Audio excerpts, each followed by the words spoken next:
Hi, and welcome. You're listening to the X22 Report. My name is Dave, and this is episode 1905 and today's date is July 1st, 2019, and the title of the episode is Watch How the Mainstream Media Tries to Control the Economic Narrative. Big fail. Now, before I get started, I wanted to show you this chart from Noble Gold. This is the S&P 500 going way back to 1996. And as you can see, since 2009, the stock market has been on a roll. But all rolls come to an end. Anyway, you look at it, it's top heavy. So if you're relying on your IRA or 401k to see you through retirement, you may have a problem. The thing is, have you got an alternative lined up? If someone is letting loose with an automatic rifle, you don't stick around, do you? You get out of the way quick. Noble Gold is putting this out there as a heads up. You might want to speak to them about finding a place of safety for your money too. Talk to them today for 5 minutes and see if you can bulletproof your hard-earned savings before it's too late. Call 877-646-5347 and get protected with gold or silver IRA today. Call 877-646-5347 and get protected, or get the free gold and silver guide below that will answer all of your questions. The guide and the information are free, so don't wait. Just click the link below. Let's get into the economic collapse financial news. Well, it looks like it has begun. The call to get rid of the globalist is being yelled from the rooftops. We know that the people around the world, they are changing. They're starting to realize that the globalist system that they were in did not benefit them. Look at Australia. Look at France. Look at Italy, Germany, the UK. Nigel Farage was out there, and he is the leader of the Brexit Party. And he said something very interesting. He appeared on the Candace Owens show. And he said that the patriots, they must end the globalist drive. It is now time to end the outsourcing decision-making to non-elected leaders. Because, he said, the elites want to see the nation state dissolved. And we know this. He continued on and he said, Brexit is saying we want to govern our own country. We want to make our own laws. We want to live in democracy. And we want the people who make the decisions who affect our lives to be directly accountable to us, the people. We want to be able to sack them at the next election. With the European Commission, you can't do that. Why? Because they're non-elected. And they are controlling what the elected governments can or can't do. This is the same exact structure as the central bank. Think about it for a second. And they were using this as a framework to spread this around the world. Farage has observed that in Hungary and Italy, there's been a resurgence of conservatism and pro-democracy movements, and expressed a hope that post-Brexit, the United Kingdom and European nations could trade and cooperate freely as neighbors and friends. He continued, we've got to end this globalist drive to give away the ability to determine our own futures. The whole thing's effectively bought and paid for by a handful of giant multinational companies, one or two very rich individuals, and they basically would like to see the nation state almost be dissolved. It's why, in many ways, the Trump victory was so important, because Hillary Clinton was completely sold on this European project, he added. The European Union agenda is basically a prototype for a bigger form of global government and cooperation.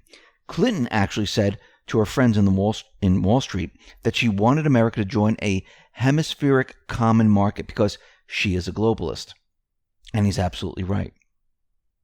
If we allowed this to continue, we would have headed down a terrible, terrible path. And if you notice, Trump continually is out there, and every time he talks to a reporter, he tells them, listen, if I didn't step in, we'd be in a war. If I didn't step in, the market would crash. There's a reason why he is saying this, because he's telling the world, the people of the United States, that this is what would happen if the patriots weren't in control, because they already had it planned out. And now there's a problem. They don't have a plan, because they didn't expect Clinton to lose. They expected her to win. Trump won. The patriots won.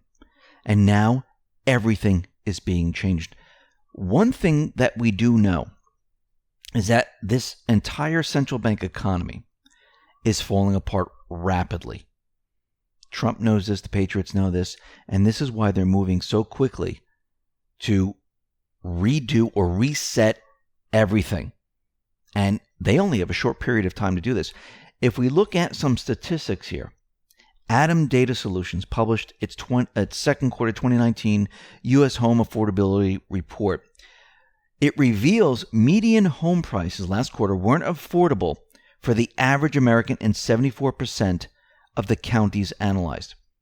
353 of the 480 counties, the average American, 74% of them, couldn't afford a median price home because the central bank economy was not designed to benefit the people. We're at the end stage here, and it's just going to get worse and worse and worse. And I do believe that Trump wants the people to see what the central bank is doing. This is why he's going to switch it up after the 2020 elections. Before the 2020 elections, he needs the central bank to do exactly what he says. Why? Because he understands that the economy needs the injection of the drug of rate cuts and stimulus. Because the economy right now is like a drug addict. Remove both of that, it goes into withdrawal, it collapses.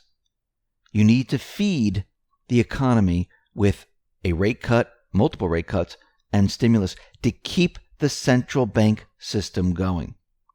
This is the only thing that will keep the central bank system going. But what's very interesting is that the deep state, the central bank, the mainstream media, they do not want Trump to succeed. Remember, they have different plans. And everything that he tries to do, they will counter one way or another. They will try to gain the economic narrative, but it's going to fail. I mean, let's take, for instance, the trade talks with China. Now, Trump mentioned when he was out in the G20 that he's going to allow China to sell Huawei products, which will not hurt national security. And on May 20th, 2019, Commerce Secretary Wilbur Ross announced that the U.S. Department of Commerce, Bureau of Industry and Security, would be issuing temporary general licenses, permits for U.S. business interests who wish to engage in commercial exchanges with Huawei. The Commerce Department reviews each request, outlines what products can be exchanged, and restricts the company to a transaction of product approved by the license. Each license lasts 90 days. Now, this is coming out of the conservative treehouse. Under the new regulation, any company wishing to engage in a commercial transaction with Huawei has to apply and gain pre-approval from the U.S. Commerce Department. Hence, the issuance of a 90-day license, any product or service not approved by the license is not allowed to be exchanged. This process began on May 20th and still exists today. This process is what Trump was referencing when he announced the U.S. and China would restart trade negotiations as it related to Huawei. Specifically, when the president said, Ross will evaluate each request. Nothing can be purchased from or sold to Huawei Technologies Company and or its 68 non-U.S. affiliates without getting permission from the U.S. Commerce Department.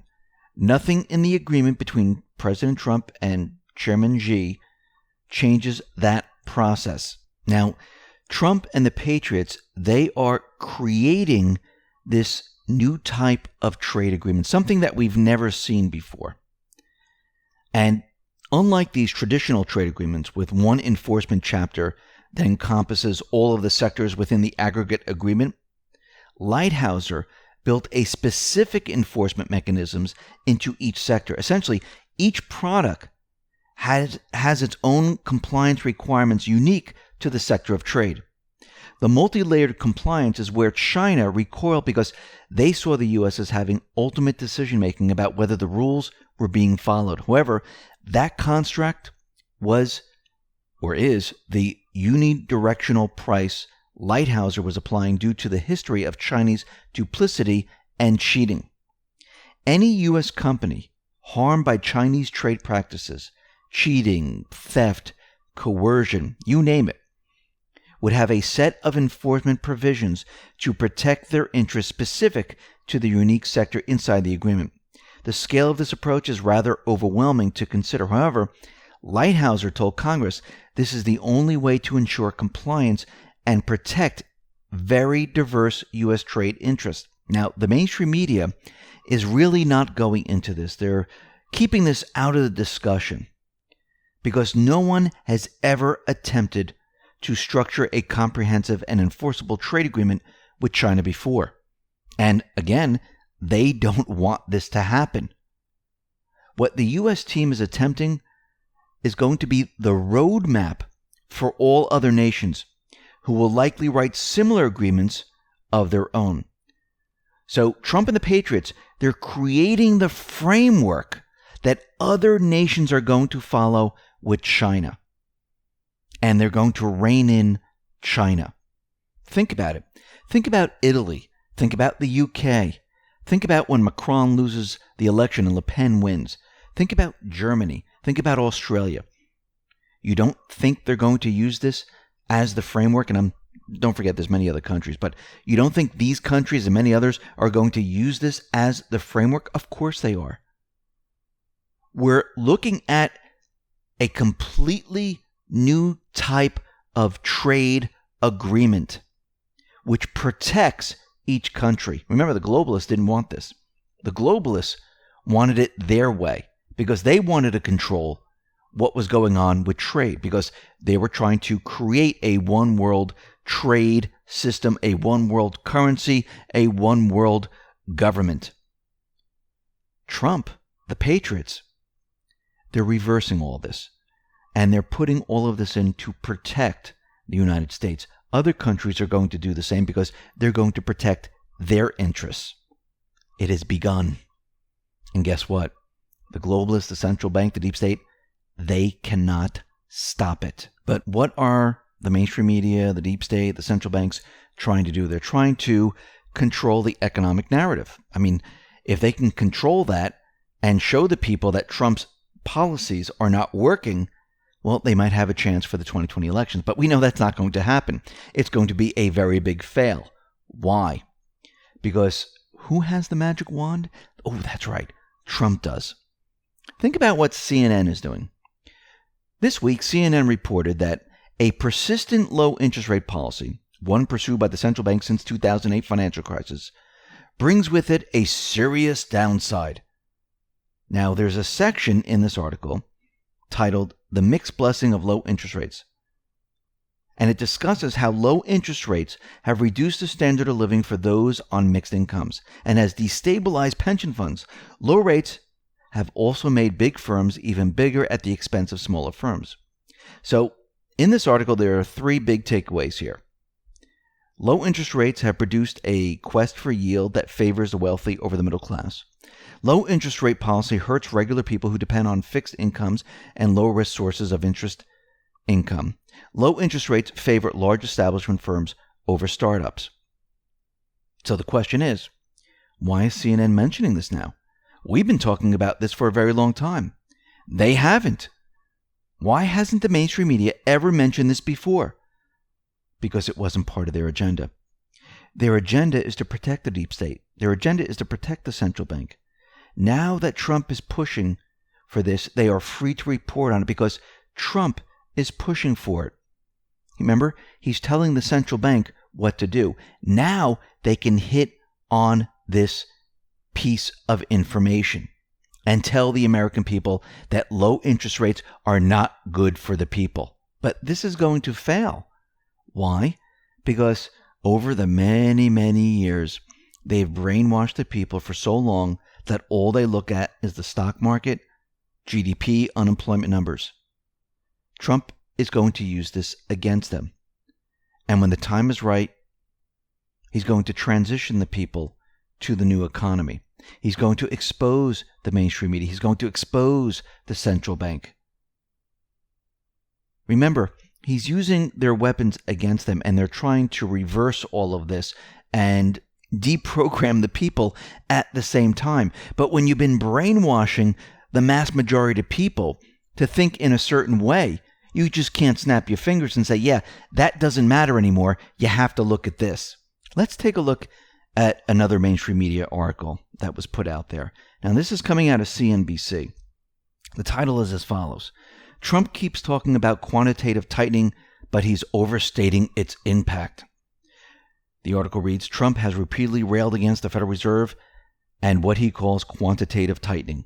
The name describes the Fed's effort to reduce the bond holdings on his balance sheet, which was once as high as $4.5 trillion. Trump has said the Dow Jones Industrial Average would be 10,000 points higher and economic growth would be around 5% had the Fed not been tapping the brakes. The president soon will get his wish to see the Fed out of the way, as the balance sheet roll-off is expected to end in September or possibly earlier. Now, the article went on to say, the reason that the president may not want to get his hopes up too much is that he may be overstating its impact.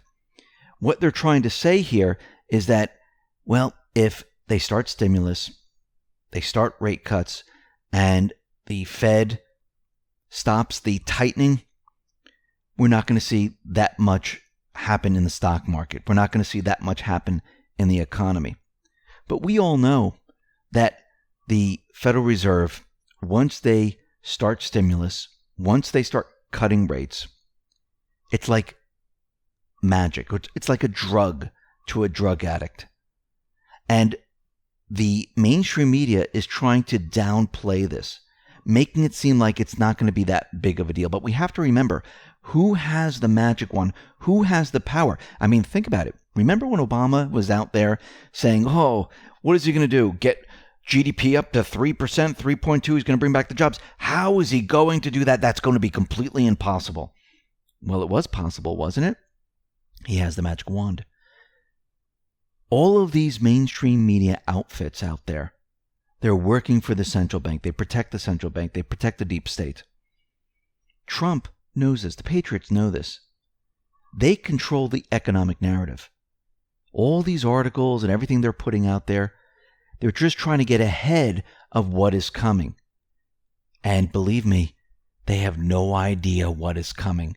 Do you think that he's just going to pump it up a little bit? No, he's going to pump it up to the moon right before the 2020 elections. Why? Because he's going to lock it in and make sure the people know that the economy is roaring, and all these naysayers were completely wrong. Now, we know this is all statistical, but he's doing this on purpose because while he's doing this, he's ensuring that he's going to get reelected. He's also setting up the central bank, setting up the mainstream media, setting up everything that they have done so he can take them down later. It's all part of the plan. Enjoy the show. Listen, everyone, thanks a lot for listening. Be well, be safe, and especially be prepared. Thanks a lot.